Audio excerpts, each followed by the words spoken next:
In my past life, as I was trapped in a fire, on the verge of suffocation, Jiang Xunyan was setting off fireworks with his sweetheart in Hong Kong. Countless distress calls were disconnected the entire night. Firefighters found my charred remains in the ruins, while he uploaded a sky full of dazzling fireworks on social media. When I opened my eyes again, I was back in high school. During the class division, I made the resolute decision to move to the international dormitory, yet the boy who had always looked down on me panicked, cornering me on the stairwell landing. You, lately, why won't you even look at me? 1. When you have stopped clinging to Jiang Xunyan, this has become the juicy gossip everyone at No. 1 High School is loving lately. Hey, did you hear? The legendary simp didn't show up to God John's basketball game this afternoon. Not just that.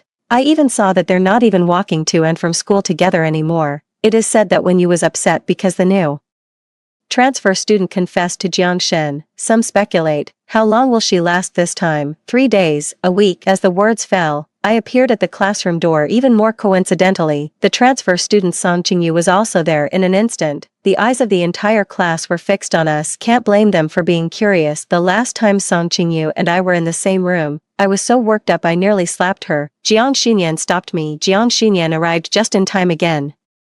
Spotting me with Song Qingyu from a distance, he rushed over and shielded her behind him. His face was full of wariness. I'm warning you, don't try anything. This was my first encounter with Jiang Xunyan since my rebirth. The wariness in the young man's eyes was so evident, fearing that I might harm his precious beloved. How precious is she to him? Precious enough that in my previous life, my wife, I was burned alive in a fire. Not even that could compare to the importance of his beloved.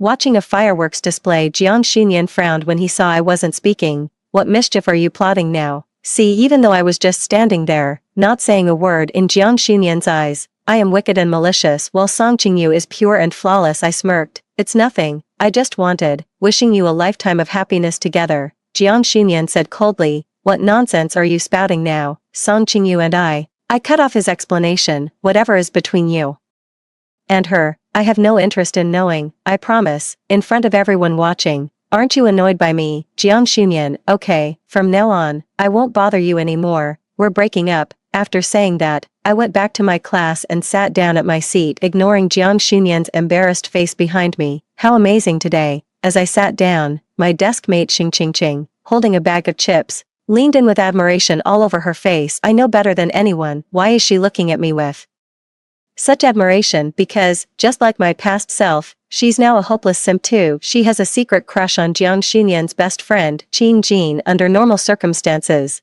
neither of us would dare say a single harsh word to them, let alone cutting ties. Cutting Jiang Xunyan out of my life is like a separation, and that would be the death of me. But the person I am now has already died once. I've witnessed Jiang Xunyan's cold indifference. I've witnessed his ardent feelings for Song Qingyu. It makes me, the legitimate wife, seem like the wicked female antagonist intruding on them. So I replied to my classmate, I just suddenly lost interest, that's all. I find it rather dull to always be following Jiang Xunyan around. I glanced at the calendar. As it happened, the year-end placement exams were coming up soon. I decided to use this opportunity to transfer to the international division. The international program was housed several buildings away from the main campus of No. 1 High School this time.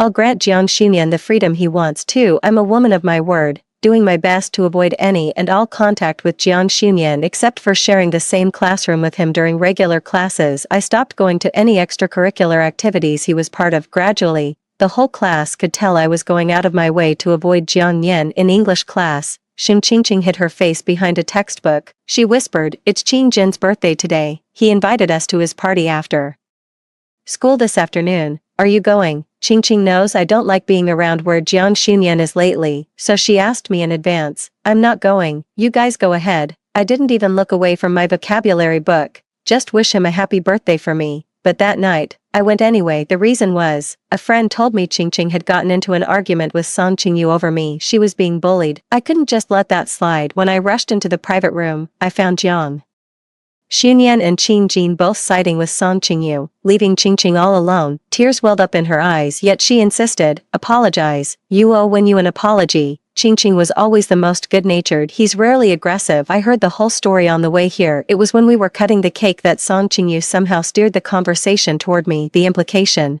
between the lines, was that I had been shamelessly chasing after Jiang Xunyan every single day. Girls should respect and love themselves. As the conversation went on, it became more and more absurd, almost accusing me of being a prostitute. Xing Qingqing almost got into a physical altercation with her. However, I don't have such a good temper. I glanced around the room, quite a lively gathering. I started with politeness, Qing Jin, happy birthday, I'll give you. In the next second, in the shocked gaze of everyone, the wine bottle in my hand slammed straight onto the ground less than half a meter away from. Song Qingyu, open a bottle of wine to liven things up. Perhaps startled by the fury radiating from me, no one dared to speak for a moment. I assessed the situation with utmost seriousness. Song Qingyu, you are truly despicable. The insult wasn't just directed at her current self, but also her past life. 3. Song Qingyu from her past life knew how to be utterly annoying on various holidays, big or small. She would always arrange a private meeting with Jiang Xunyan. Moreover, at that time, she was already a top actress in the entertainment industry. After appearing in a few hit variety shows, she went crazy online, spreading rumors that I was breaking up a happy couple, inserted herself between him and Jiang Xunyan, incited her fans to cyberbully me day and night. During that time, her extreme fans not only stalked and spied on me but also sent me curse letters every day. It almost drove me to nervous breakdown. I told Jiang Xunyan all about these things, but he didn't believe me. He couldn't believe his white moonlight was such a scheming person.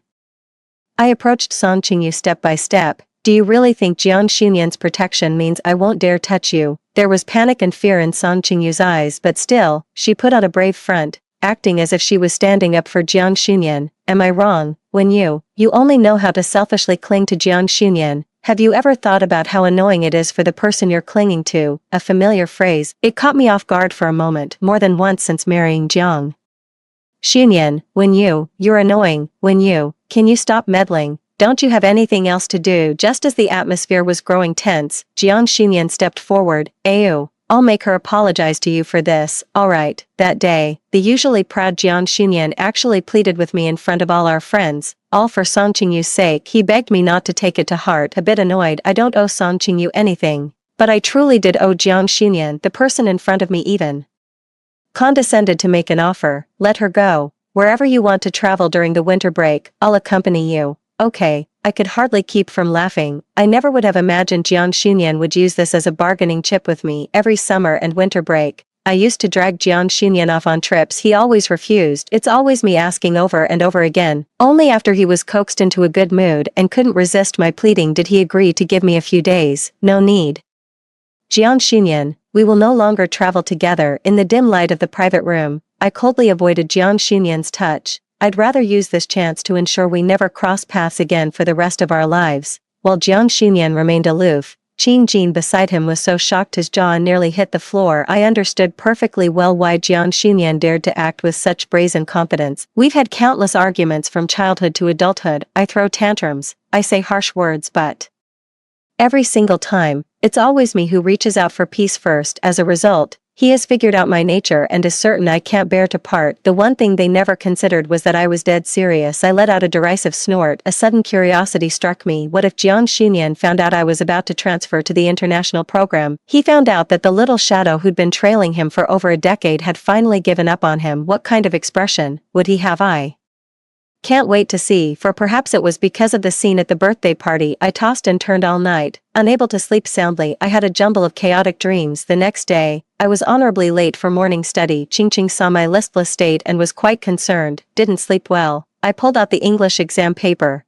but I just couldn't bring myself to write a single word, so I asked her, darling, if you wrong someone first, and later they wrong you in return, how should that debt be settled? That's the account between Jiang Xunyan and me. All the karma from our past life began right here. Jiang Xunyan's childhood dream was to join the Navy. When filling out his college entrance exam preferences, he intended to apply to a military academy, but his family didn't agree. He was the Jiang family's one and only precious son. Grandma Jiang doted on her grandson and thought that path was too hard, too tiring, and too dangerous, so she and Aunt Jiang came to me. When persuasion didn't work, they simply had me change Jiang Xunyan's college application choices. They said that after he changed his choices, he could conveniently study with me in the capital, and we could get married right after graduation. I was tempted. The Wen and Jiang families were old friends, and our marriage was arranged back then. It wasn't something I could refuse, nor was it something Jiang Xunyan could refuse. With Aunt Jiang and the others vouching for it, the matter was settled beyond doubt. I had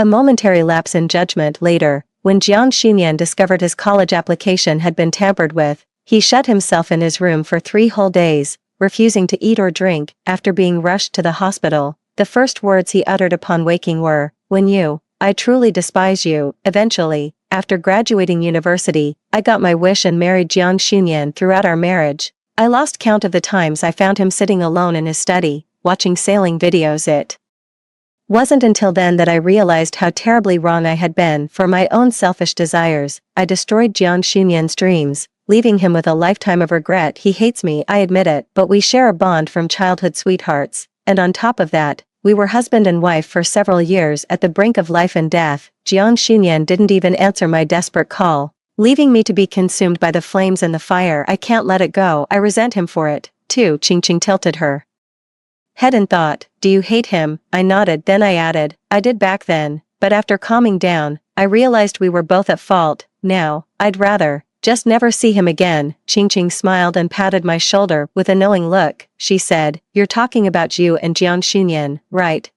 I don't know what happened between you two, but hating someone takes energy too. Holding a grudge against someone is exhausting." "That's true." I finally smiled. Qingqing is right. Hating someone takes effort. My main goal after being reborn is to be myself and live my own life, a life with absolutely no intersection with Jiang Xinyan. I won't hold a grudge against him anymore, and I won't waste any more time on him. Let it be. After all, in our past life, I was the one who wronged him first. 2 people, both destined to be wronged. After morning reading, the homeroom teacher finally brought up the major exam at the end of the year. I told Qingqing that I'll be transferring to the international class next semester. I plan to study abroad right after the college entrance exams. She stared at me in disbelief, probably never expecting that I'd actually have such a major falling out with Jiang Xinyan. Just as we were talking, Jiang Xinyan showed up. He was holding a box of pink rose pastries, looking rather awkward. Can you give your spot in the upcoming competition to Song Qingyu? She also wants to get into class 1. You're better at studying than her. You don't need this spot to stay in class 1. I'm serious. After hearing Jiang Xinyan's words, I almost vomited from disgust. The division of classes at No. 1 high school is always ruthless. Merely having top-notch grades isn't enough to stay here. Everyone in the class has multiple competition medals, and as it happened, Song Qingyu needed that spot to compete. I recalled the last class ranking. The school had only given out 3 competition slots. I was third, and Song Qingyu was right behind me. I stared coldly at Jiang Xinyan. Just because she needs it, I should hand it over. What if I need it too? It's almost the 2nd semester of my junior year. Switching classes now would put me at a disadvantage, but to avoid seeing Jiang Xinyan again, and to get into a top university abroad and fulfill my dream, I need this competition spot. If I perform well, it could get me directly transferred into the accelerated class in the international building. Since my rebirth, I've been preparing for this exam. However, I didn't expect this. Jiang Xinyan went to such dirty lengths to help Song Qingyu secure a spot. 5. The competition was scheduled for the afternoon, right after PE class. When I went to leave after returning the equipment, I found the door wouldn't open. I was locked in the equipment room. Jiang Xinyan's voice came from outside the door. Sorry, you'll have to wait a little while. I'll let you out after Qingyu finishes the exam. I'm so anxious I'm about to cry. This exam is important to me too. Jiang Xinyan, open the door. Let me out. I screamed in desperation. Let me out of here. I kicked the door hard. There was no sound from outside anymore. The equipment room in winter was very cold, with a low temperature. I thought I'd be back soon, so I didn't wear a coat. I waited and waited. I waited until the sun set, until I was almost frozen. But Jiang Xinyan never came. In my hazy consciousness, I seemed to see him from my past life, who loathed me so intensely. His eyes and brows were cold and proud. Every word he spoke was like a sharp thorn, each one piercing me deeply. I was wrong, Jiang Xinyan. I'm sorry. It was my fault for tampering with your choices, but I've already paid the price. I've already given my life in return. That punishment was severe. Why are you still siding with Song Qingyu against me? Just before losing consciousness completely, I faintly saw the door of the equipment room being kicked open. Moonlight streamed in. It didn't catch me. 6. I had a fever for 3 days. I returned to school a week later. Rumors have been spreading like wildfire about the beautiful transfer student winning over the top student and school heartthrob Jiang Xinyan. In response, Jiang Xinyan personally came to explain to me, when you, Qingyu, and I are nothing, don't misunderstand. During the big break, the hallways were bustling with students. I didn't even glance sideways, too lazy to wait for him to finish a complete sentence. Get out of the way. In the hallway, Song Qingyu suddenly appeared from somewhere. He shoved me hard. Who do you think you are? Talking to him like that, when you, just who do you think you are? I didn't miss the flash of jealousy in Song Qingyu's eyes. That look was all too familiar. Just like in the later part of my past life when Jiang Xunyan and I were at our worst, she kept stirring the pot between us. A bad thought began to take shape in my mind. Right behind me was the staircase, and without warning, I was about to fall. Close your eyes, please don't let me get a concussion. But the expected pain never came. Hey, 2 against 1 isn't fair, is it? A clear, pleasant voice sounded by my ear, carrying a hint of oud agarwood scent. Unexpectedly, I met Wen Jing's eyes. 2 lifetimes of saving me, making me realize it was him who saved me in the equipment room last time, and it was also him who knelt and dug through my remains in the fire in my previous life. When Jing saw me steady and let go of my hand, he stared at me for a few seconds, then pursed his lips. Why are you always in such a mess every time I see you? Me, why is it that every time I'm unlucky, he just happens to run into me? I also can't understand why Wen Jing from my past life would rush into the fire to save me, and after I left, he respectfully took care of my remains in my memory. The only connection we had was that we were classmates in high school. Thank you. I won't dwell on what I can't figure out. I'll just say thank you first. Along with my thanks came Jiang Xunyan's rebuke. He was across from her, sternly reprimanding Song Qingyu. He blamed her for pushing me. How odd. It's rare to see Jiang Xunyan speak up for me. More and more classmates were gathering around to watch the drama. It seems whenever Jiang Xunyan, Song Qingyu, and I are together, we're an instant spectacle. Some people whispered, Jiang Shin is scolding Song Qingyu for the sake of his childhood sweetheart. I said it before. How could a transfer student compare to the bond of childhood friends? Not necessarily. Haven't you seen how Jiang Shin tutored Song Qingyu every day during the competition? I took a deep breath. Don't bring up things that are better left unsaid. I almost forgot. I still have an unsettled score to settle. Turning around, I reminded Wen Jing, who was watching the spectacle, wait for me. I'll treat you to barbecue after school. In front of everyone, I rushed up and slapped Song Qingyu. The tears that had been welling up in her eyes from Jiang Xunyan's scolding suddenly froze. She looked utterly stunned. I gave a gentle smile. Go ahead and cry. Now is the time to cry. 7. The news of me hitting Song Qingyu spread like wildfire. It spread rapidly within an afternoon. Some said I was jealous, others said I was envious, and some even said I was so jealous I lost my temper. No matter what people said, I was already waiting at the door of the 10th grade hallway for Wen Jing. The first high school divides classes by grades, and class 10 is at the bottom, a blatant group of troublemakers. My arrival surprised Wen Jing for a moment. It also caused quite a stir in class 10. In their eyes, the top students from class 1 always looked down on them. They also disdained to interact with them. Amid countless astonished gazes, I shouted out loud, Wen Jing. Then, with a backpack slung over one shoulder, he made his way through the crowd to him. Their last class should be English. I glanced casually out of the corner of my eye. Wen Jing's pristine English textbook. It's almost the end of the semester, yet it's still as clean as a new book. I find it amusing. Meeting his gaze, we agreed. I'll treat you to barbecue after school. I keep my word. Wen Jing raised an eyebrow. Clearly, he thought we weren't that close. Just then, the boy sitting behind Wen Jing slowly stirred awake, rubbed his eyes and asked drowsily, is school over already? Saw me and blinked twice more. Holy crap, the top student from class 1. What a rare visitor. How did you end up in our class 10? No, he eyed me and Wen Jing warily. What do you want with our brother Wen? I shook the lollipop in my hand as a gesture of goodwill, speaking in a very amiable manner. I'm treating him to a meal. He seems like one of Wen Jing's obsessive fans. I'm still not convinced. What's your relationship? Why are you treating brother Wen to a meal? He did manage to ask the crucial question the moment that question was asked. A noticeable hush fell over much of class 10. Their eyes kept drifting, intentionally or not, towards Wen Jing's seat. After all, they'd all heard about the recent, serious falling out I'd had with Jiang Xunyan over Song Qingyu. The students in class 10 never were known for mincing their words. So, is this another fling with Wen Jing? What do you take our brother Wen for? I pretended not to hear the gossip, but I was seriously pondering it in my heart, what to make of Wen Jing. I've really thought about it. A few moments later, I picked up his English textbook and absent-mindedly rolled it a couple of times. His gaze was reverent. He centered his breath and focused his energy. Say loudly, so the whole class can hear. Big brother, little brother is treating you to dinner. 8. Wen Jing finally agreed. A clear, star-filled night in the capital. I stuffed one skewer after another of grilled meat into my mouth. Wen Jing didn't move. He sat across from me, one hand lazily draped over the back of the chair, the other rotating the teacup. His thoughts were inscrutable. I simply cannot picture it, the man so wild and untamed, kneeling in the scorched ruins of a past life, digging for my corpse. I don't know how to thank Wen Jing, yet I fear that any overly deliberate attempt to please him might only cause displeasure. All I can do is seize on a pretext to first bridge the distance between us. We had a full and friendly exchange all night long. Wen Jing looks intimidating,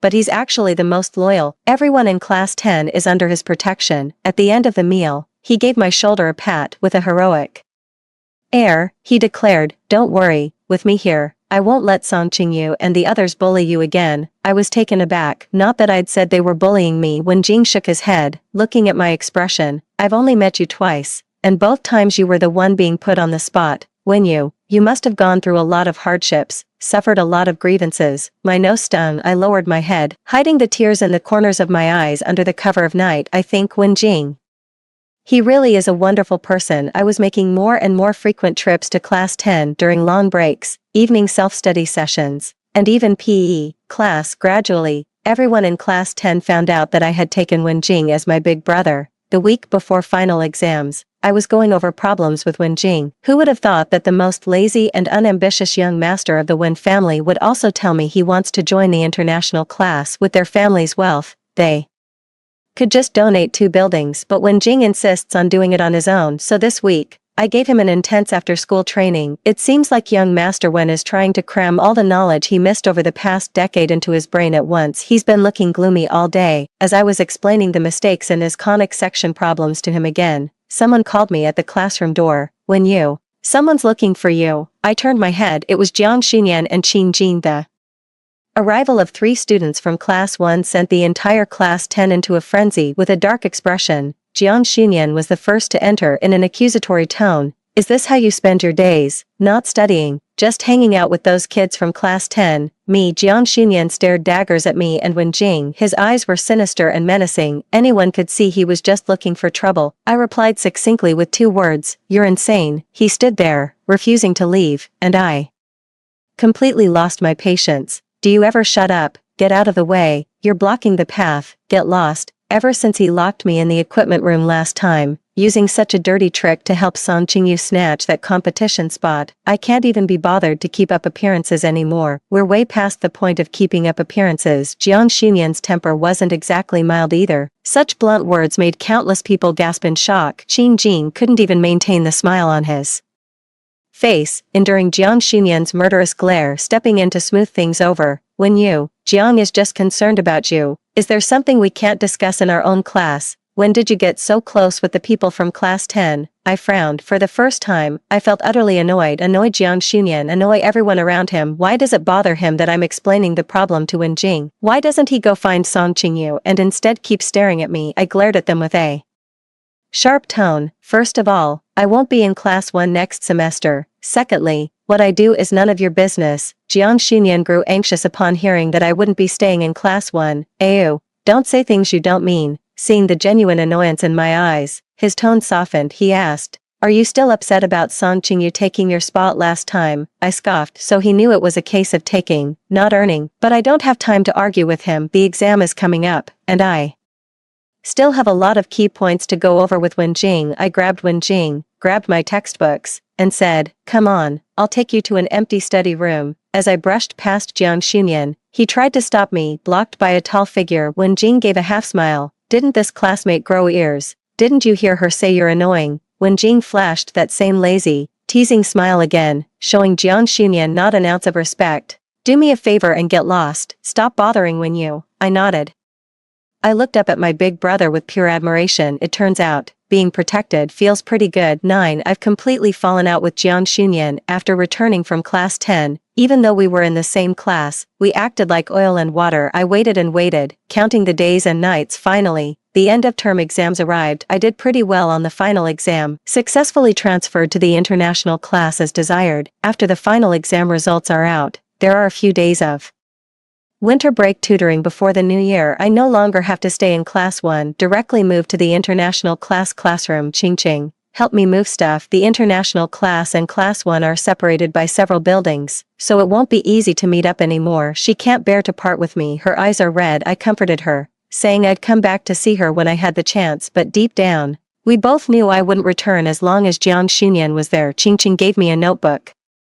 Its pages were densely filled with study notes Jiang Xunyan had compiled, along with a collection of commonly mistaken problems. It'll come in handy even in the international class, I have to admit. It's really useful, but I didn't take it. I don't want anything from Jiang Xunyan. It's as if I've already written him off. Qingqing sighed. During the winter break tutoring sessions, he's been completely listless since you haven't been coming. Every class, he keeps glancing over at your seat, whether he means to or not. He asks me every single day when you're coming back. Oh, I told Qingqing to keep it under wraps, so Jiang Xunyan still doesn't know I've switched to the international class. I smiled. I didn't say a word. A few days later, I heard from Qingqing that some new person transferred to class 1 along with Song Qingyu. My spot was taken by Song Qingyu. Jiang Xunyan was not happy about it. I asked the teacher to save my seat, only to be told I had already been transferred to the international class. I wasn't coming back. A rare rain fell during the dry Beijing winter. The whole school saw the perennial top-ranked student of No. 1 high school standing in the pouring rain, staring at the name list on the bulletin board for a long time. The list is full of students from this year who transferred to the international class. Wen Jing's name is right after mine. Later, Jiang Xunyan came to find me many times during the big breaks every day, but I rejected him with various excuses. Wen Jing asked me too, "Are you sure you don't want to see him? What if he's trying to apologize?" Wen Jing knew that Jiang Xunyan had once locked me in the equipment room because of Song Qingyu. Even now, the thought of it makes my blood boil. Clenching my fists, I wish I could sneakily pick a day to beat someone up, just to get my revenge. I stopped him, torn between laughter and tears. Not necessary. I don't need his apology, nor do I need his guilt. According to my plan, if I could live my life over, all I need is to have no further contact with Jiang Xunyan in this life. I have things I need to do. Without me changing my mind, Jiang Xunyan would most likely still achieve his dreams. We each have our own lives. No interference is the best. Wen Jing was very satisfied with my answer. At noon, he fed me 2 big chicken legs again. My smile was incredibly bright. Wen Jing seems to really see himself as my big brother ever since transferring to the international class. He's been looking out for me everywhere. I once asked him, "Why did you also transfer to the international class?" I remember that in my previous life, when Jing didn't transfer classes, the young boy tapped my head. He said confidently, "Who else but me, your big brother? I can't help worrying about you. What if someone bullies you when I'm not around?" That day, I treated Wen Jing to another barbecue. The night was still young. On the way home, I couldn't walk anymore, so he crouched down and carried me on his back. Snowflakes gently fall in the winter of the capital. I lay on Wen Jing's back, drowsily drifting off. Hearing him speak, "What's past is past. Leaving class 1 marks a new beginning. I will protect you. Cheer up." I marvel at Wen Jing's keen insight.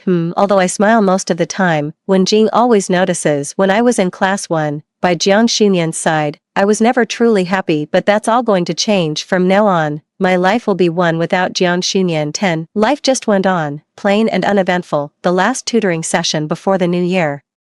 Quite unexpectedly, Song Qingyu showed up. There was no hostile glare, nor any aggressive tone. Her tone was humble. Beg me to visit Jiang Xunyan. Do you know what kind of life he's been leading lately? Please, I'm begging you, go see him. I was overestimating myself before. I was jealous that he cared about you. I always thought I could be by his side and replace you. You're nothing special. You just happened to be by his side a few years earlier than me. I can do it too. I can stay with him forever. But the truth shows that in Jiang Xunyan's heart, there's only you. He doesn't need my company. When Song Qingyu said this, his face was pale and dejected. I remained silent. After a moment, I said flatly, "Song Qingyu, you've been reborn too, haven't you?" I was convinced my suspicion was correct. How could she have such deep feelings for Jiang Xunyan when she's only met him a few times in her life? Not to mention her earlier attitude of always standing up for Jiang Xunyan, as if I've wronged him so much. Song Qingyu didn't object. In just a few minutes, she told me something no one else knew. That was in my past life. After I was gone, Jiang Xunyan, utterly heartbroken, he knelt before my parents. He knelt before my memorial altar. He refused all food and drink, kneeling until he collapsed. Song Qingyu seemed to be reliving a time he wished he could forget. His face was contorted in agony. Back then, Jiang Xunyan was terrifying. It was as if he didn't want to live anymore. As if he was ready to follow you to the grave. He's truly sorry for missing your call. In his past life, He spent the rest of his days making amends. Oh, and so, am I just supposed to die? Should I just forgive and forget? Sorry, I'm not that forgiving. Seeing my continued cold indifference, Song Qingyu broke down and shouted, when you, at least go and see him, he's been running a high fever for days, constantly murmuring your name. How can you be so heartless? Just then, when Jing returned with a freshly bought cup of hot chocolate, he placed it in my hands to warm them. He turned and looked at Song Qingyu. His gaze was dismissive. I said, can you guys from class 1 stop haunting me like this? When Jing stood with his hands in his pockets, leaning against the classroom door, blocking Song Qingyu's view of me. If you're sick, go see a doctor. The international class doesn't provide medical services. Also, tell Jiang Xinyan for me. Tell him not to show up in front of AU anymore. It's annoying. If he comes again, I'll put up a sign at the classroom door. It'll say Jiang Xinyan and dogs not allowed. The tall teenager, over 6 feet, raised his chin high. Get back at them for me. I let out a snort. I was amused. The gloom instantly lifted. 11. I never saw Jiang Xinyan again. It wasn't until the new year that Jiang Xinyan's grandmother returned from the old hometown. My parents and his parents got together and decided the two families should have a meal. The New Year's Eve dinner is inevitable no matter how much I try to avoid it. I can't skip the family reunion dinner. Seeing Jiang Xinyan again truly gave me a sense of being separated by an eternity. He has lost a lot of weight, blocked me at the stair landing. Ayu, why did you suddenly switch to the international class? However, what he cared more about was, why am I ignoring him? Jiang Xinyan's slender fingers gripped my wrist tightly, his eyes churning with a panic and anguish I had never seen before. Ayu, I'm sick, and you didn't even come to see me. You used to be the most worried whenever I fell ill. Why won't you even look at me now? Jiang Xinyan's voice was hoarse, his eyes bloodshot. He was desperate to know an answer. I pried his hand off. You said it yourself. That was before. Jiang Xinyan didn't understand, so he guessed one by one. Are you ignoring me and secretly transferring to the international class because I got too close to Song Qingyu? Or is it because I once locked you in the equipment room? Jiang Xinyan felt ashamed when he brought this up. I'm sorry, Ayu. Back then, I was confused back then, and I made a mistake. I don't dare ask for your forgiveness, but at least give me a chance to make it up to you. His hot breath brushed against my hair. I know I was wrong. I know I was wrong. Please don't give me the silent treatment. I'm scared, Ayu. I'm really scared. He rushed to explain to me. There was never anything between me and Song Qingyu. It's just that she's also interested in nautical knowledge. If you don't like it, I'll never see her again. I was speechless. See, Jiang Xinyan always knew what would upset me. What do I care about in our past life? He played deaf and dumb, pretending to know nothing. Was he just so certain I would never leave? I shook my head. I felt a pang of pity for my past self. For all that stubborn devotion, the adults downstairs were calling us to dinner. I answered. I looked at Jiang Xinyan one last time, really taking him in. Do you want the truth? It's not about anything that happened. I just had a dream, and in it, you treated me terribly. You wouldn't even bat an eye if I died right in front of you. Jiang Xinyan, I'm genuinely scared now. I know I was wrong to keep pestering you before. We should probably stop seeing each other. I'm scared, afraid of another encounter, afraid of dying in that fire again, just because of a dream. Jiang Xinyan couldn't believe it. Ayu, just a dream, and you're ignoring me now.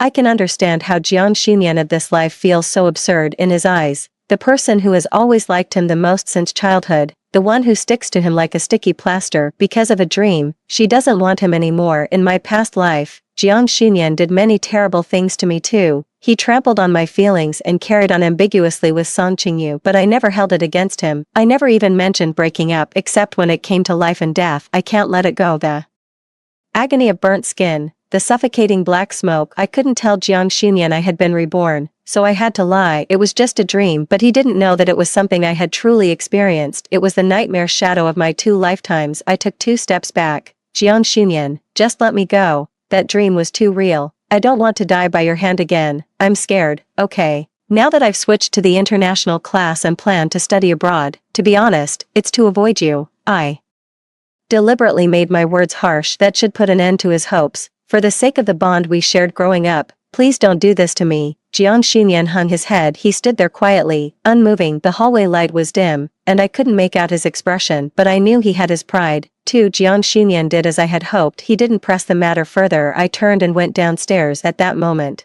New Year's fireworks bloomed in the night sky. When Jing was right, what's past is past. From now on, Better days lie ahead. 12 high school days flew by in the blink of an eye. 2 years passed, and the college entrance exam was over when Jing and I both chose to study abroad. He followed me and also planned to go to the United States. Qingqing stayed in the country. She applied to the same university as Qingjin. On the day her college entrance exam results came out, we had a meal together, celebrating for her. At the party, I drank a lot. By the end, my face was flushed, and I slumped against her, called her a fool. She treated Qingjin too well. She asked for nothing in return and never complained. As long as she could be by that person's side, she was content. In Qingqing, I saw the shadow of my own humble past life. My heart aches, yet I know I cannot persuade her, just as I could not persuade my past self, who stubbornly clung to Jiang Xunyan's side. All I can do is hope Qingjin can truly treat her well, or perhaps one day, Qingqing will be tired, refuse to be wronged herself, turn decisively, and never look back. My greatest wish for Qingqing, it's merely hoping she can remain unharmed. Universities in China have military training, so the semester starts early. Her military training coincided with the day I left for the US. She couldn't see me off. She held me in the private room, crying her heart out. She said that after her best friend left, no one would protect her anymore. She said she would definitely visit me in the US in the future. I gently patted her head. As the event ended, she handed me 2 boxes. They were graduation gifts for me. One was from her, and the other was from Jiang Xunyan. With tear stains still fresh on her face, Qingqing said, Jiang Xunyan pleaded with me several times for this, even asking Qingjin to pass it along, insisting I must deliver it to you. He said if it came from him, you'd definitely refuse it. Qingqing said this as she opened it, carefully glancing at my expression. Inside the gift box was a piece of jade of exceptional quality. It was crafted into the shape of a pendant. There was also a greeting card inside the box. On it, the 4 characters Ping and Shilu, peace and joy, were printed in a bold, flowing script. One glance was all it took to recognize Jiang Xunyan's handwriting. Qingqing said wistfully, the jade pendant is for protection. Jiang Xunyan said he was sorry for the past. This is his blessing for you. I'd ultimately decided not to take it. In this life, I am fulfilling my promise. I don't want any connection with Jiang Xunyan, let alone take his things. Qingqing shook her head. No persuasion was made. She carefully put the jade pendant away and put it back. She smiled at me. Go live the life you want, Ayu. Be safe and happy. She didn't say anything extra, but I knew Jiang Xunyan had done far more than that. After the college entrance exam, I had already heard my mom talking about it at home. Jiang Xunyan had prepared a graduation gift for me. He also went to the most sacred temple, sought blessings from a master, and prayed for my safety and smooth journey by kneeling every 3 steps. After I moved to the international class in my junior and senior years, many of my close classmates told me Jiang Xunyan came to find me many times. I just never ran into him because I said I didn't want to meet. He secretly came to see me. Snacks, notebooks, and gifts would occasionally appear in my desk. He kept giving and giving, unwavering for 2 years without any response. He never seemed tired of it. I didn't take any of it. I gave it all to the others in the class. What's the point? Many things, once delayed, are just too late. I don't want Jiang Xunyan anymore. No matter what he does, I won't be moved. I parted ways with Qingqing in the capital in mid-August. During the height of summer, I boarded a flight to the United States. As I went through customs, when Jing appeared behind me, helped me with my luggage. He winked at me while wearing sunglasses. As always, a big brother has to take care of his little brother. I smiled. Embark on the next chapter of life together with Wenjing. Jiang Xunyan Extra. Jiang Xunyan had a dream one rainy night during his sophomore year. It was when you, the one she mentioned, who died in front of him. His indifferent dream. In the dream, flames filled the sky, and when you called him in fear. But at that time, he was in Hong Kong with Song Qingyu watching fireworks. He thought she was going to call and make a scene again. He hung up impatiently, and finally, just turned the phone off. In the dream, when you didn't even have a whole corpse to her name. Jiang Xunyan jolted awake in fright. The dream felt so real, as if he had truly lived through it. Jiang Xunyan couldn't sleep. He felt completely drained and listless during training the next day. In this life, Jiang Xunyan overcame all obstacles and, as he had always wished, enrolled in the military academy. He was fulfilling his lifelong dream, yet, more often than not, he was plagued by a sense of unreality, as if this wasn't the life he was meant to be living. Jiang Xunyan was haunted by nightmares again. This time, He dreamt of the time after when you left. He lived like a walking corpse at Wen Yu's funeral. Many high school classmates who hadn't been in touch, including Wen Jing, showed up in the dream. Jiang Xunyan was beaten half to death by Wen Jing. The man's eyes were bloodshot as he grabbed his collar and blamed him. I failed to take good care of IU. It was only then that Jiang Xunyan realized Wen Jing had been secretly in love with IU since high school. Jiang Xunyan had always felt that he became a madman after IU left, but he never expected Wen Jing to be even crazier than him. The Wen family, one of the top elite clans in the capital, but after IU left, they made a huge spectacle. Wen Jing insisted on marrying a deceased person, disregarding all opposition. As for what happened later, Jiang Xunyan can only vaguely recall bits and pieces. He often dreams of the moment when IU perished in the fire. Every time this happens, he wakes up from his dream in shock. He feels suffocated, struggling to breathe. Jiang Xunyan had once thought about secretly visiting Wen Yu during his university years. He knew the person was in the United States, but due to family ties and his identity, he couldn't leave the country, and so, heartlessly, Wen Yu never returned home during her 4 years of university, truly achieving what Jiang Xunyan feared most, never seeing each other again in their lifetimes. In time, Jiang Xunyan grew accustomed to the days filled with longing for Wen Yu. Every single day without her, he clung to life by that longing alone. Yet, fate denied Jiang Xunyan a happy ending in this lifetime. He never got to see his beloved before he died.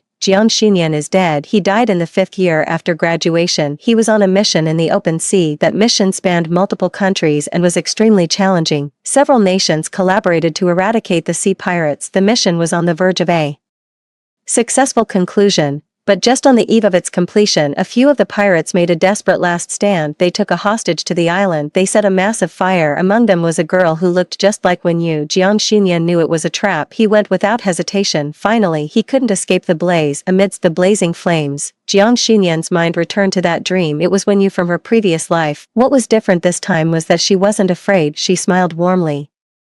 Unafraid in the sea of flames, not avoiding him. She didn't say anything about never seeing him again. She simply smiled. Her smile was sweet, just like when she was a little girl, trailing behind him and saying she liked Jiang Xunyan the most. Amidst the towering flames, the young girl reached out toward Jiang Xunyan and pleaded, "Ainyan, don't go, stay with me." It was a smile Jiang Xunyan hadn't seen in a very, very long time. Then, he really didn't leave. Jiang Xunyan spared no effort to save the person, but I myself remained forever in that fire. In the final moment before his eyes closed, what he thought was, so this is what it feels like to be burned by fire. IU, in our past life, it must have hurt so much. Don't be afraid, IU, I'm here with you now. The end. Story 2. In the second month of our argument, Su Fanzhou announced his relationship at my birthday party. A friend advised me, "Fanzhou cares about you the most, he's definitely just playing around." I shook my head. It's fine, I don't mind. Su Fanzhou, standing nearby, crushed a wine glass. "You'd better mean what you say." That night, I called that person.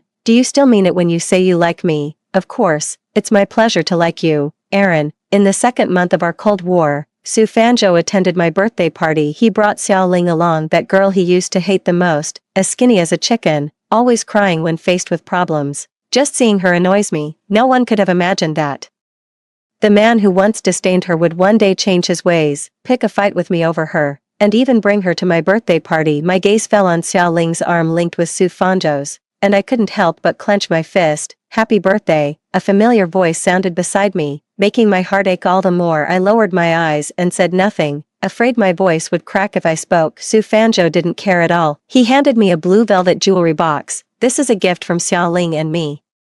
She spent a long time picking it out. Inspired, Xiaoling clung to Su Fanzhou's arm and whispered to me, "Yes, Aaron, Fanzhou really cares about you. He dragged me to pick out gifts all afternoon. You should take a look." I swallowed the bitterness in my throat. After calming down, I opened the jewelry box and saw a diamond pendant in the shape of a rabbit. I couldn't help but frown. This brand is quite expensive, but this cute, demure style isn't my taste at all. Su Fanzhou has given me so many perfect gifts. He couldn't possibly not know. He just doesn't care anymore. Noticing my indifferent expression, Su Fanzhou's tone turned cool. "What's wrong? Don't you like it?" I didn't want to argue with him in front of everyone, so I forced a smile to my lips. "I like it, thank you. I knew you'd love it." Compared to me, Xiaoling is the truly innocent one, just like a little bunny clinging to Su Fanzhou's arm. She said with a smile, "This brand's design is so unique, only a girl like Aaron could pull it off. Most people couldn't even carry it." With that, she lowered her gaze, looking utterly pitiful and delicate. Su Fanzhou understood and gently stroked her hair in consolation. Since you like it too, I'll buy it for you later. You don't need to envy anyone. I was stunned. I instinctively looked up and met Xiao Ling's eyes, filled with satisfaction. Su Fanzhou used to detest soft and delicate girls, but today, all his principles crumbled in front of Xiao Ling. He personally peeled an orange for her and let her snuggle in his arms while eating cake. They looked like a couple deeply in love. I, on the other hand, felt like a clown, my face growing darker by the moment. The heavy atmosphere was suffocating. Just as I was about to get up and leave, Su Lei held me down. Fanzhou, it's Aaron's birthday today. Since you brought a new friend, you should introduce them to everyone. I immediately turned my head and saw Su Lei raising an eyebrow at me. He emphasized the words new friend heavily. Over the years, girls around Su Fanzhou have come and gone. He's unpredictable. He never considered settling down. It was only me, always tagging along like a sidekick by his side. Everyone knew I had a crush on Su Fanzhou, and they all assumed that, in the end, he would come back to me. So in Su Lei's eyes, Xiao Ling would just be another girl who would appear briefly and eventually leave. But Su Fanzhou said, "This is Xiao Ling, my girlfriend," for a moment. The private room was so quiet you could hear a pin drop. Su Fanzhou is a top figure in the circle.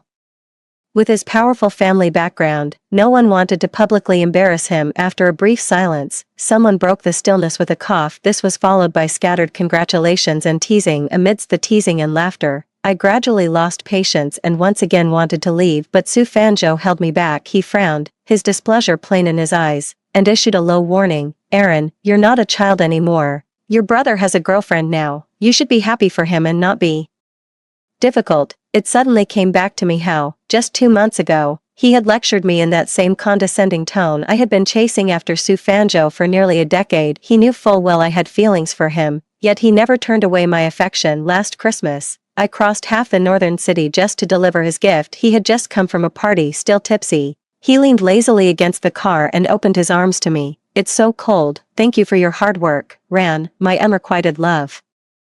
Over the years has buried my reason like a flood." I threw myself into his arms and sank into his embrace and kisses. That night, Su Fanzhou gave me a gift in return, the sapphire ring I saw at his house, the one Aunt Su wore on her wedding day. In that moment, my heart nearly leapt out of my chest with excitement. "Are you really giving it to me? This is what you've always wanted, isn't it?" After that day, everyone could see that my relationship with Su Fanzhou was different from before, but Su Fanzhou didn't say anything. I also didn't dare to admit it hastily. Our friends were winking and nudging, almost tacitly acknowledging our relationship. He showed me endless care and tenderness in every way until Xiao Ling appeared. Su Fanzhou said he hated her, but he couldn't help mentioning her more and more often. I clearly felt Su Fanzhou drifting further away from me, but he never denied our relationship. This feeling of being neither here nor there is making me increasingly miserable. Su Fanzhou is becoming more and more impatient with me. It wasn't until 2 months ago that I went to his school to find him, only to be mistaken by his classmates for his girlfriend and teased. Su Fanzhou had never bothered with such gossip. With just a glance at the other person, he grabbed my arm to pull me away. I hadn't expected to turn around and see Xiao Ling standing at the classroom door. That was the first time I ever saw her. Indeed, her delicate charm was irresistibly endearing. Her large, grape-like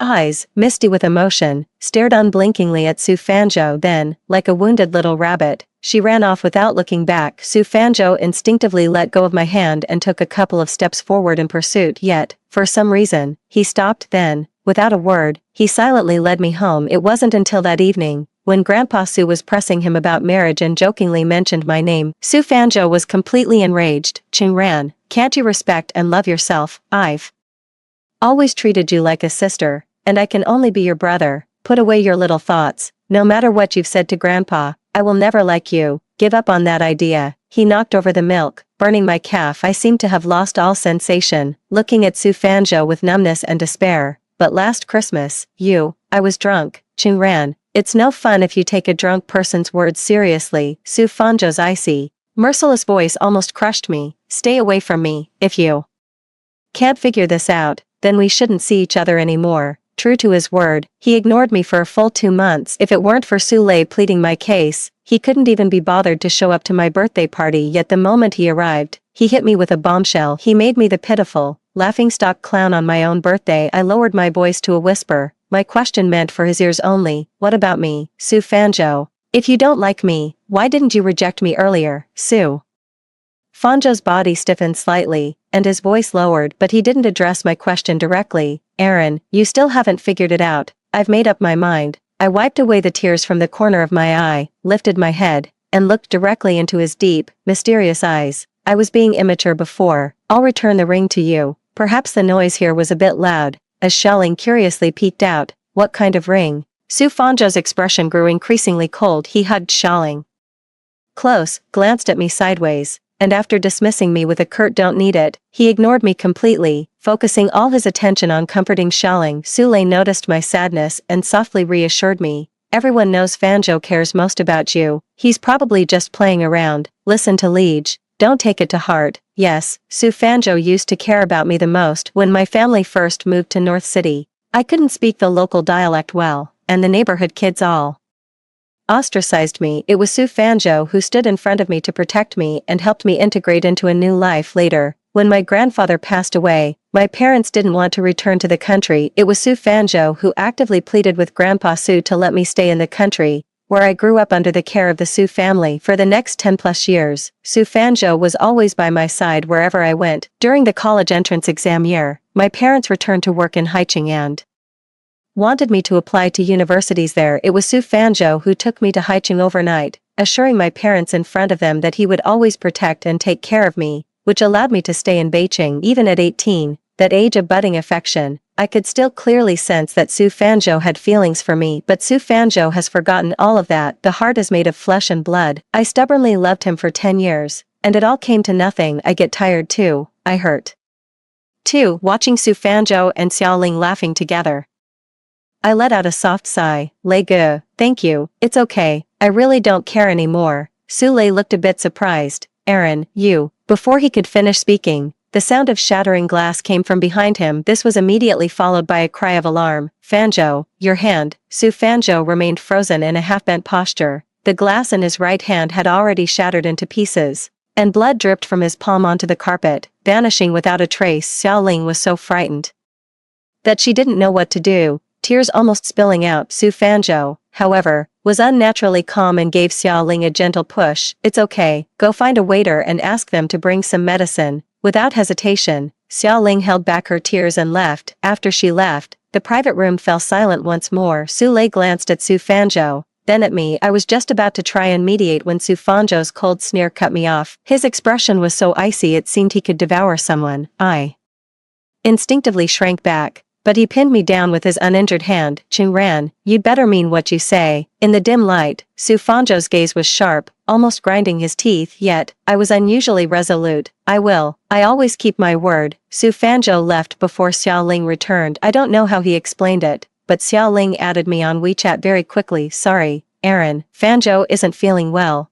so we left early. I hope you don't mind. No problem. Xiaoling didn't say anything else, and I couldn't be bothered to engage. Just a few hours later, I saw the necklace Su Fanzhou gave her on her social media. It was exactly the same as the birthday gift he gave me. I couldn't describe what I was feeling. I accidentally hit the like button. Strangely, within half an hour, Xiaoling deleted that post from her moments. I didn't give it much thought and went home to pack for Haicheng. Haida University is my dream school. Back then, I stayed in Beijing for Su Fanzhou, giving up my chance at Hai University, and I've always harbored a subtle regret. 2 months ago, when Su Fanzhou said those cruel things to me, that regret grew exponentially. I wasted so many years on Su Fanzhou, like a pebble sinking into the ocean. Not even a ripple was stirred. There's no one left in North City who loves me. I need to leave, so I started preparing to go to Hai City 2 months ago, and I received an offer for a graduate program at Hai University last week. Agreeing to Su Lei's birthday party was also a way to give myself and Su Fanzhou a chance to say goodbye. It's a shame, but we ended up having a falling out, and it was all very unpleasant. On the night of my 22nd birthday, I curled up under the stars, tears falling silently just as the loneliness was about to swallow me whole. My phone rang. A cool,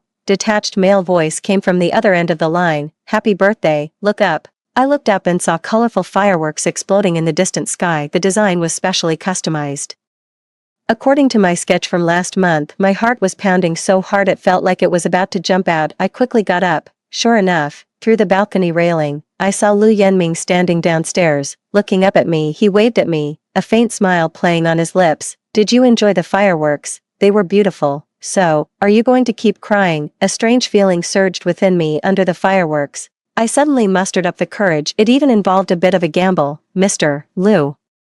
Does your previous declaration of liking me still hold? Once words are spoken, there's no turning back. From a long distance, I intently watched Lu Yanqing's reaction. He remained motionless. The breathing coming through the receiver grew heavier. After a long while, I heard his relieved voice. Of course, it's my pleasure to like you. Iran. Lu Yanming made a special trip to Beijing to celebrate my birthday before his business trip, so, after watching the fireworks with me and giving me a gift, he hurried off to the airport to catch a red-eye flight abroad. Before we parted, he gave me a gentle hug. His movements were careful and tender, not causing me the slightest discomfort. I'll be waiting for you in Haicheng. I didn't speak. I watched quietly as Lu Yanqing's car lights faded into the night, but my heart no longer felt as dead and heavy as before. After the birthday party, Su Fanzhou moved out of the Su family's ancestral home. He genuinely can't stand me and is deliberately avoiding me. Yet, I always see him in Xiao Ling's social media posts. Ironically, thanks to Xiao Ling's constant flaunting of their relationship online, I've become increasingly immune to Su Fanzhou to the point where it's even starting to get on my nerves. As soon as I got my diploma, I couldn't wait to fly to Haicheng. By the time the plane landed, it was already late at night. Lu Yanming personally picked me up and we had dinner together. The moonlight bathed Lu Yanming's high nose, softening his features. Aaron.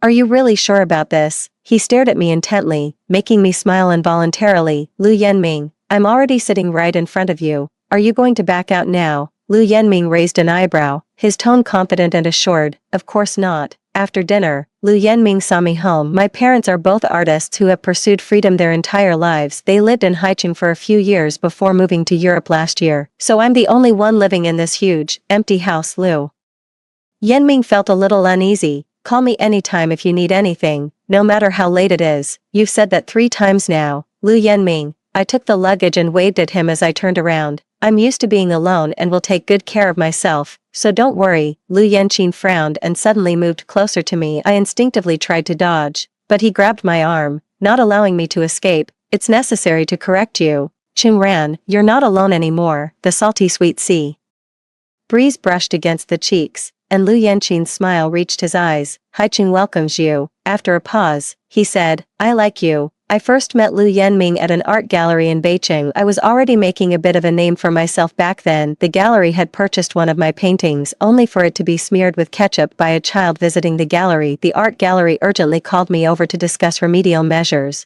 hinting at the possibility of me painting a new one. This painting is large in size and vibrant in color, taking me the entire summer to complete. Asking me to paint it again now is absolutely impossible. Just as the gallery staff were pressuring me, Lu Yanqiu appeared. Sometimes imperfection has its own beauty, don't you think? He suggested I crop the painting. It's the simplest solution. I remained hesitant. It's just heartbreaking. Seeing me deep in thought, the staff grew anxious. If the painting is cut smaller, it won't be worth much anymore. I sighed. But you've already bought the painting, so the consequences of improper care should be borne by you.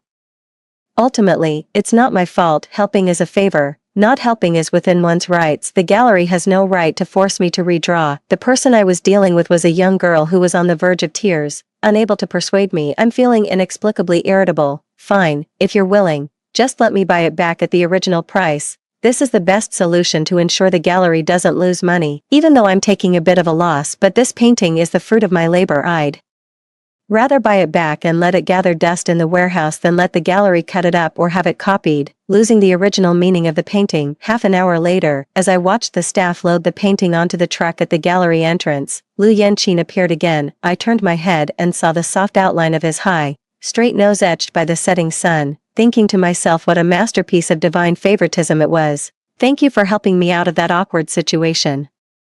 Just now, Lu Yanming looked at me for a moment, then suddenly smiled and handed me a business card. Miss Cheng, if you're willing, would you consider working with me? That's when I found out Lu Yanming was the owner of that famous auction house in Haicheng. Artists have to eat too. In the end, everyone has to come back down to earth. Many students are highly skilled artists, but without a patron to recognize their talent, they're doomed to a life of struggle. There's no doubt that I am fortunate. Later, When Lu Yanqing came to Beijing on a business trip, we met many times, we talked about art together, we discussed paintings, discussing the operational model of auction houses, talking about how I received an offer for graduate studies at high university but am hesitant about whether to go, until Su Fanzhou started a cold war with me because of Xiao Ling. Lu Yanming saw me in a daze at school and suddenly asked, "Since staying in Beijing no longer makes you happy, why not go to high university?"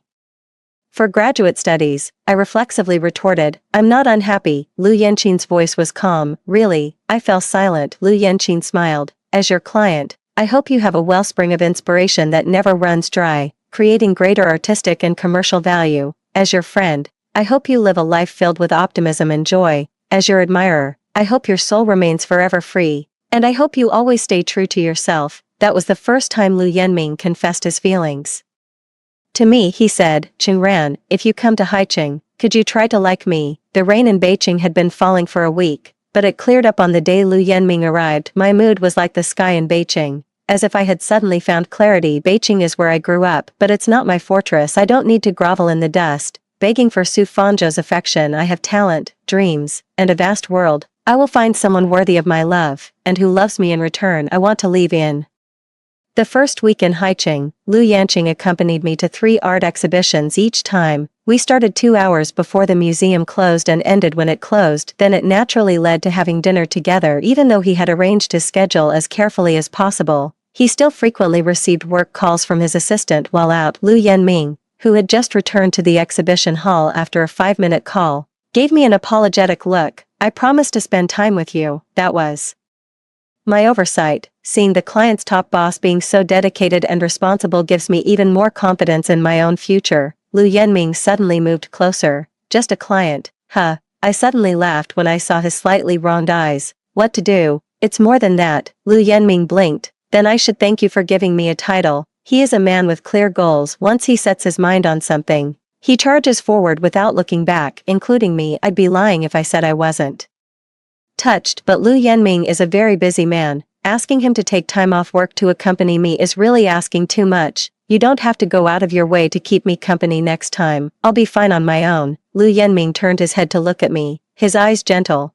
"My only fear is that you might be lonely." A place in my heart softened at those words. We strolled through the neon-lit streets and alleys, watching our 2 shadows, drawn long and close together under the streetlight. I suddenly found my courage. I stopped in my tracks, turned around, and wrapped my arms around him. "Lu Yanming, thank you." The person in my embrace stiffened for a moment, then they opened their arms and hugged me back. I have a habit of procrastinating. It's been half a month since I arrived in Haicheng, and I've only just mustered the resolve to sort through the dozen or so suitcases in the living room. It was only then that I discovered the sapphire ring Su Fanzhou gave me, tucked away at the bottom of my jewelry box, which I had brought to Haicheng after many months. Seeing this ring again, I found that all I felt was a sense of reflection and trouble. Even though Su Fanzhou said I didn't need to return it, this ring is incredibly meaningful. Since I've already decided to leave Su Fanzhou, I shouldn't keep it. I don't want to leave any loose ends. Immediately contact the insurance and logistics companies to send this expensive ring back to North City. At a racing venue in North City, Su Fanzhou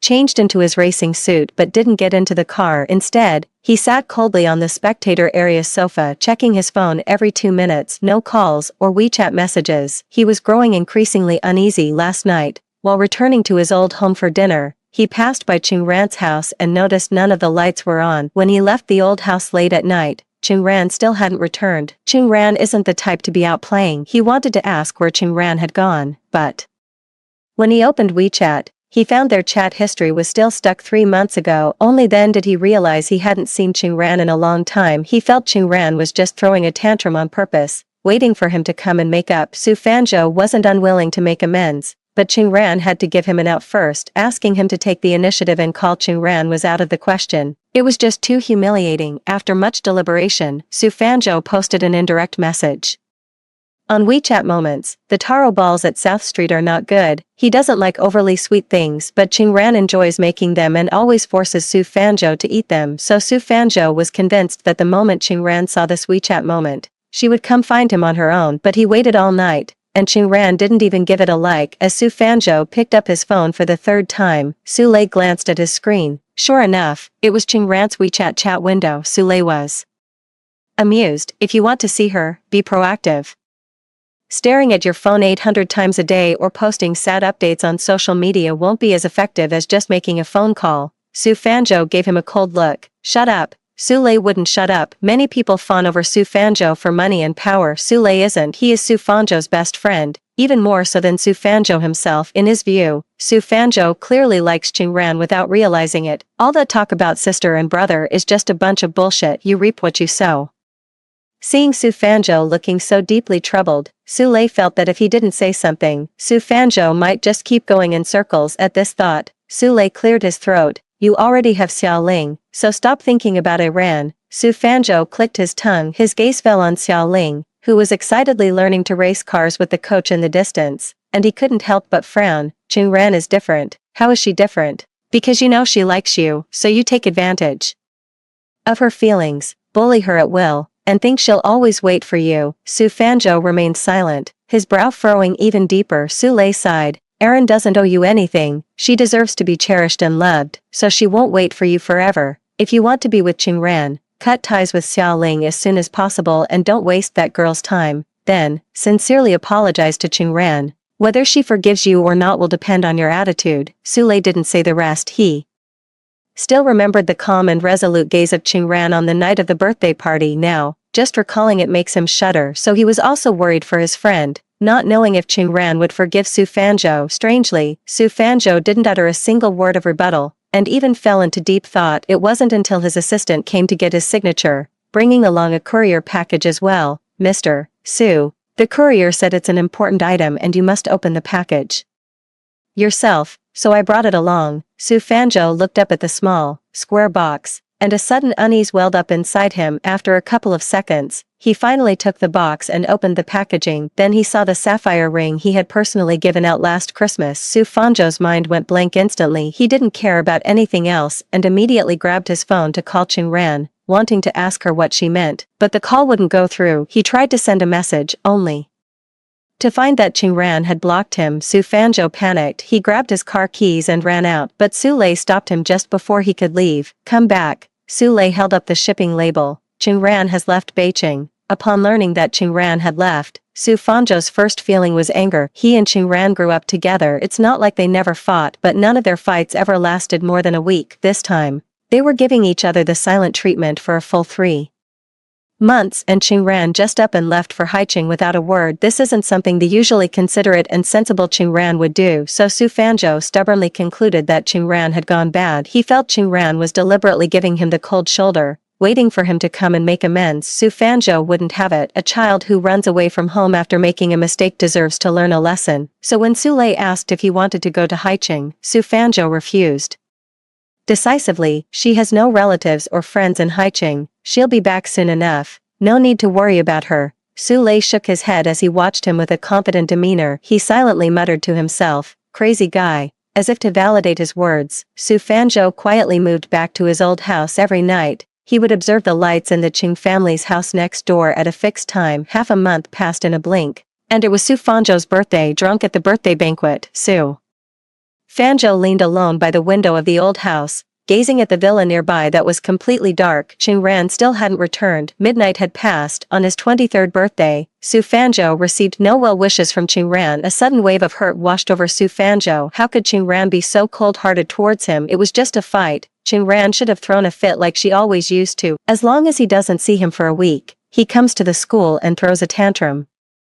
Anything goes. It shouldn't have been leaving. He feels that some things are spiraling out of control. He and Qingran have been supporting each other for over a decade. How could they just separate so easily? Even if they were to part ways, Su Fanjo should be the one to make that decision. It cannot be Qingran. With that thought, Su Fanjo convinced himself. Early the next morning, he boarded a flight to Haicheng. He wanted to see Qingran behaving obediently. Ideally, she'd have red, teary eyes the moment she saw him, so he could smoothly comfort her with a few words, then bring her back. The summer in Haicheng is quite sultry. I would stay home and paint during the day, only going out after the sun set. Often at this time, I would see Lu Yenming at the door. Why didn't you let me know you were coming? Lu Yenming handed me a refreshing fruit tea. I guessed you'd be coming out soon.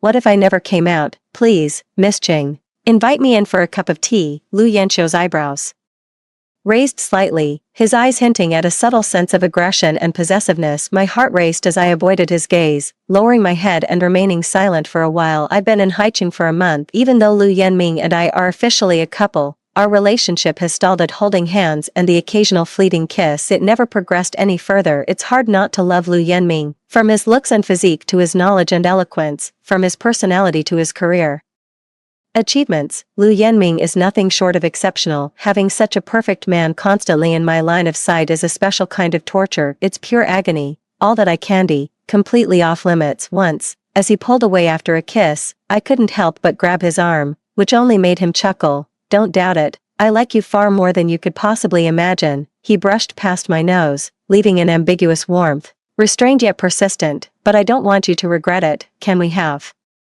a little more time? I understand Lu Yanming's concerns. When I accepted his confession, I had just had an argument with Su Fanzhou. He was worried I came to Haicheng on a whim, in a moment of impulse. That's why he was so cautious, afraid I'd leave and afraid I'd regret it later. But he underestimated me. Every decision I make is carefully considered. Falling for Su Fanzhou was, leaving Su Fanzhou was, so was attending Haida University and accepting Lu Yanming's affection. I used to think Lu Yanming had everything under control, every single moment.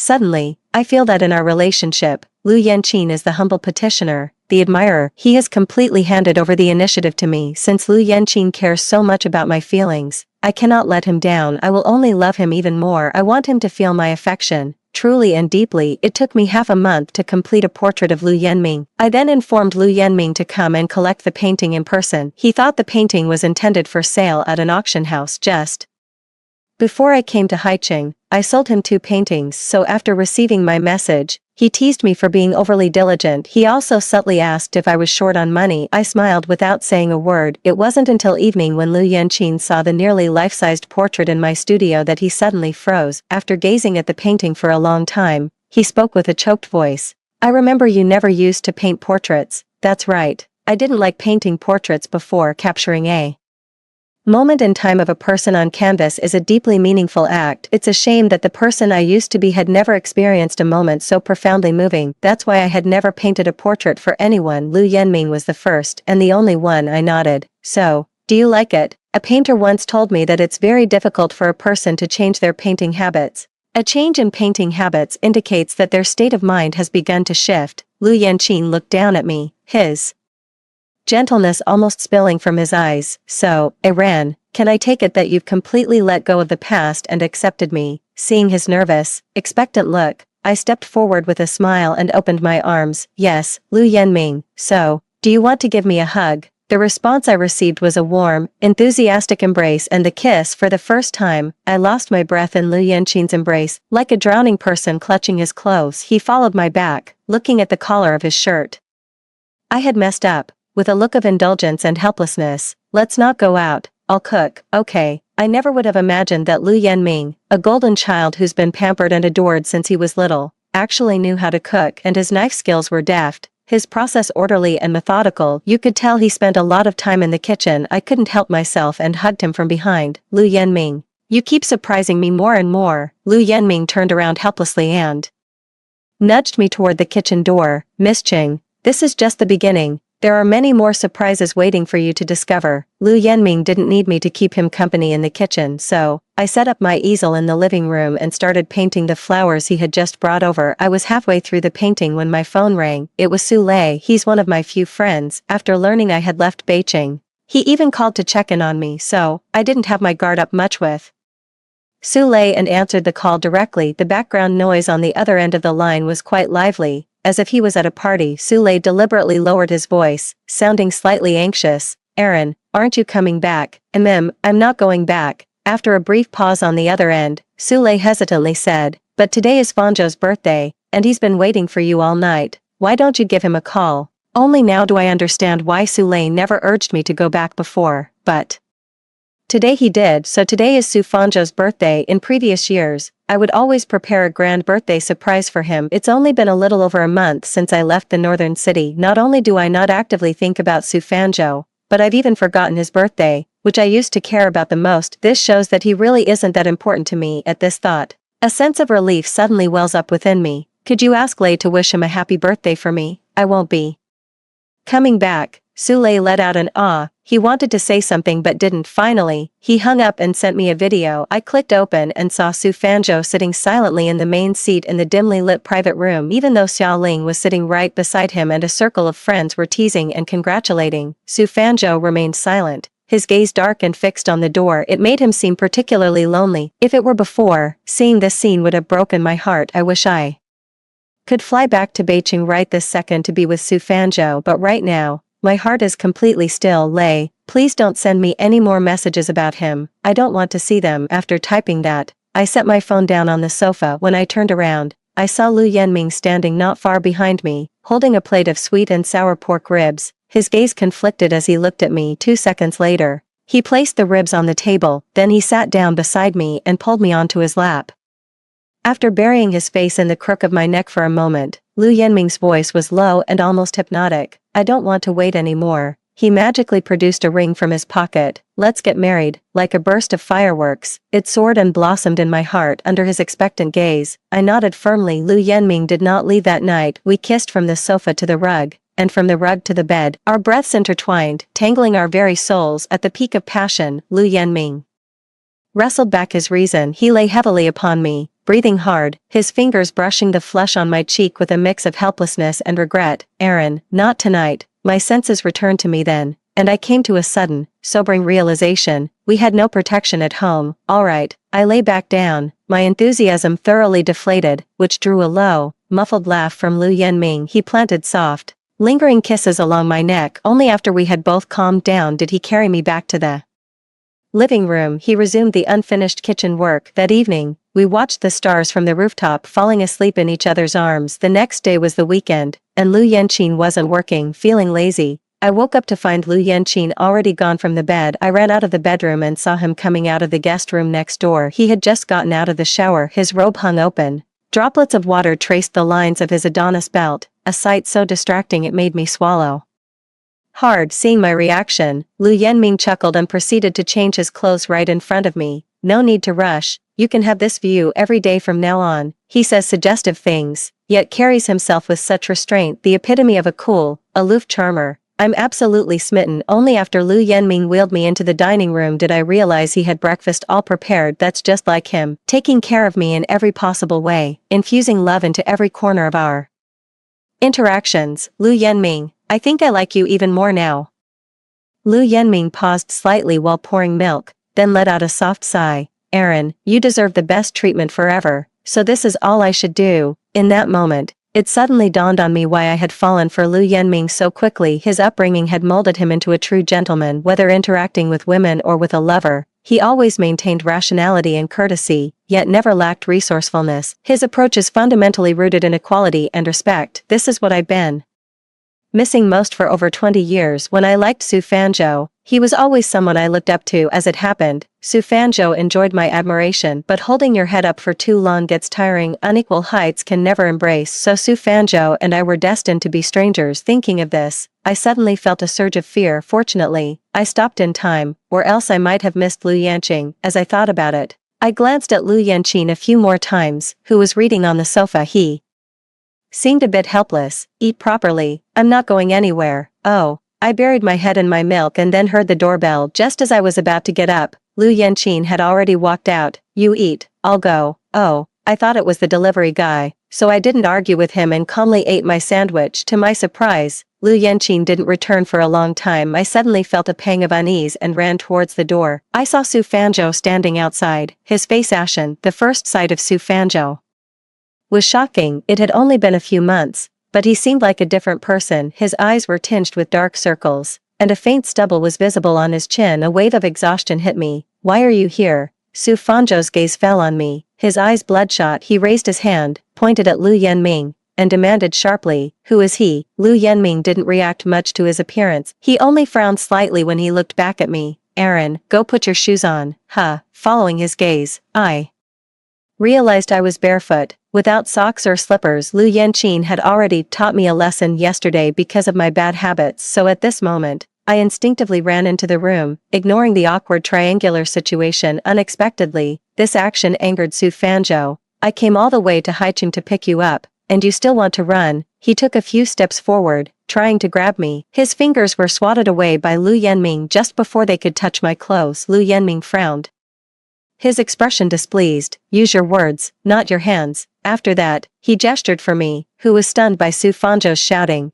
to put on my slippers. I nodded. When I came out again, Lu Yanming and Su Fanzhou were still standing in the entryway like a pair of cardboard cutouts. It was clear that Lu Yanming had no intention of letting Su Fanzhou inside. I couldn't help but smile when I noticed his subtle jealousy, but with Su Fanzhou present, I composed myself. "Brother Fanzhou, is there something you need from me?" Su Fanzhou looked conflicted. He looked at me, then at Lu Yanming. Lu Yanming raised an eyebrow, then went inside without a word, leaving the two of us to talk. Only then did Su Fanzhou turn to me. "Pack your things," he said. "You're coming back to Beijing with me." That was so abrupt. It was so abrupt it made me want to laugh. "I'm not going back. I'm starting my master's at Hainan University next month."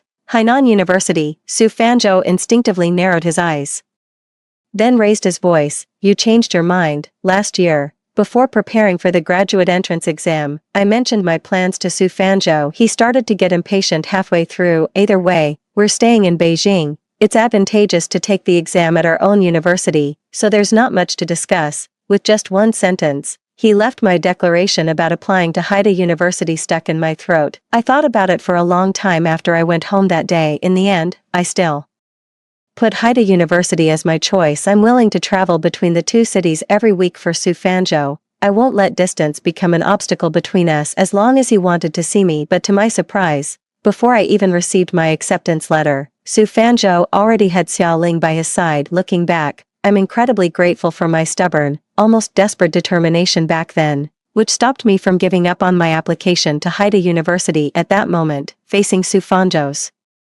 accusations and questioning, I took a deep breath. Haida University was my dream. It was always my first choice. The university had already published the admission list. If you had paid more attention, it's a pity Su Fanzhou was too overconfident. He thought I would be devoted to him for the rest of my life. He never spared me a second glance. Su Fanzhou's Adam's apple bobbed. After a long pause, his low voice finally came. "It's fine. If it's Haida University, then it's Haida University. Come home with me first. I'll bring you back when the semester starts." I took half a step back, avoiding his hand. "But Su Fanzhou, this is my home. The year my grandfather passed away, Su Fanzhou kept insisting that I should consider the Su family my own home. He promised to take care of me for the rest of his life, to be the one who cared for me most. He was the one who broke that promise first." Hearing me use a different form of address, a flicker of pain passed through Su Fanzhou's eyes. I pursed my lips and continued, "Go back. I won't return to Beijing." Su Fanzhou suddenly looked up. "Why won't you go back to Beijing? Is it just because we had a fight? I came to pick you up myself. Why won't you come back? But, is your personally worth much?" Su Fanzhou froze in an instant. He looked at me in disbelief. "What gives you the right to ask me to go back to Beijing with you? As a friend, an older brother, or a family member? Certainly not as a boyfriend." Su Fanzhou's face instantly drained of all color. "You said you loved me, but I don't like you anymore." Su Fanzhou didn't believe it. "That's impossible. You're just still angry and won't forgive me." "It's him, isn't it? He's the one who's bewitched you." Mentioning Lu Yanming suddenly gave Su Fanzhou a sense of confidence. "Qing Ran, you don't even know him. How can you let him move into your house? You're being stubborn. Come home with me. I'll apologize to you." "I'm sorry, forgive me, let's go home." Emotionally corrupted Su Fanzhou was acting like a spoiled child, grabbing my arm recklessly, trying to drag me away. "Su Fanzhou, let go, you're hurting me." I was in pain from his grip, but couldn't break free. In the end, Lu Yanqin came over hearing the noise and pulled me away from Su Fanzhou. He rubbed my reddened wrist, then turned cold and looked at Su Fanzhou. "Mr. Su, Iran may understand you, but what have you given her?" Lu Yanming's words hit like a bolt from the blue, leaving Su Fanzhou completely caught off guard. My patience had finally run out.